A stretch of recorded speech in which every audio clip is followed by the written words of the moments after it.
রেলমন্ত্রীর আত্মীয় পরিচয়ে বিনা টিকিটে ভ্রমণ ও টিটি বরখাস্তের ঘটনা তদন্তে গঠন করা হলো ৩ সদস্যের কমিটি।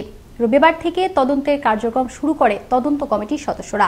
প্রথম দিনেই কমিটির মুখোমুখি হয়েছিলেন রেলমন্ত্রীর স্ত্রীর ভাগ্নে প্রান্ত আর অভিযুক্ত টিটিএ শফিকুল ইসলাম।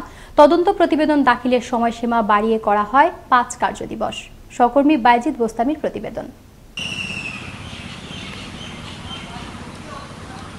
রেলমন্ত্রীর আত্মীয় পরিচয়ে বিনা টিকিটে ভ্রমণকারী ট্রেন যাত্রীদের সাথে অসদাচরণের অভিযোগে টিটি সাময়িক বরখাস্ত। এই ঘটনা এখন দেশ জুড়ে রয়েছে আলোচনা সমালোচনার কেন্দ্রবিন্দুতে। যদিও রবিবার সকালে ওই টিটির বরখাস্তের আদেশটি প্রত্যাহার করা হয়েছে। সেই সাথে বরখাস্তের আদেশ দেওয়ায় পাকশি বিভাগীয় বাণিজ্যিক কর্মকর্তা নাসির উদ্দিনকে বলা হয়েছে কারণ দর্শাতে। আর পুরো ঘটনা তদন্তে পাকশি বিভাগীয় পরিবহন কর্মকর্তা সাজিদুল ইসলামকে প্রধান করে গঠন করা হয়েছে ৩ সদস্যের তদন্ত কমিটি। রবিবার তদন্ত কার্যক্রম শুরুর প্রথম দিনে তদন্ত কমিটির মুখোমুখি হয়েছিলেন অভিযোগকারী রেলমন্ত্রীর স্ত্রী শাম্মী আক্তারের ভাগ্নে ইমরুল কায়েস প্রান্ত এবং অভিযুক্ত টিটি শফিকুল ইসলাম। অভিযোগকারী প্রান্ত ক্যামেরার সামনে কথা না বললেও প্রতিক্রিয়া জানিয়েছেন অভিযুক্ত টিটি শফিকুল ইসলাম।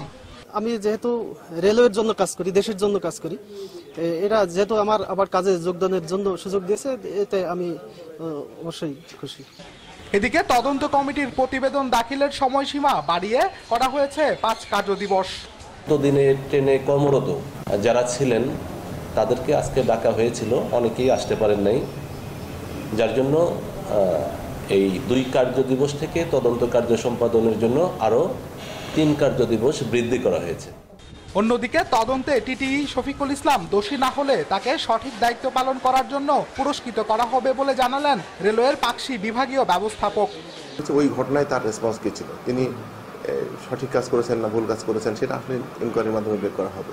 তিনি যদি আসলে ভুল না করে থাকেন তাহলে তার কোনো ব্যবস্থা গ্রহণ করা হবে না।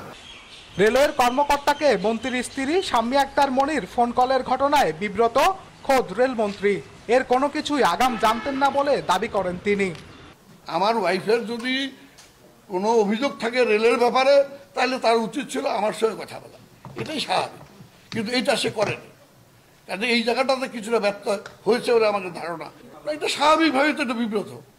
গেল বৃহস্পতিবার রেলমন্ত্রীর আত্মীয় পরিচয়ে আন্তনগর সুন্দরবন এক্সপ্রেস ট্রেনে বিনা টিকিটে ভ্রমণকারী ট্রেন যাত্রীর সঙ্গে অসদাচরণের অভিযোগে টিটি শফিকুল ইসলামকে সাময়িক বরখাস্ত করা হয়। বাইজিদ বোস্তামি, আনন্দ টিভি, ঈশ্বরদী, পাবনা।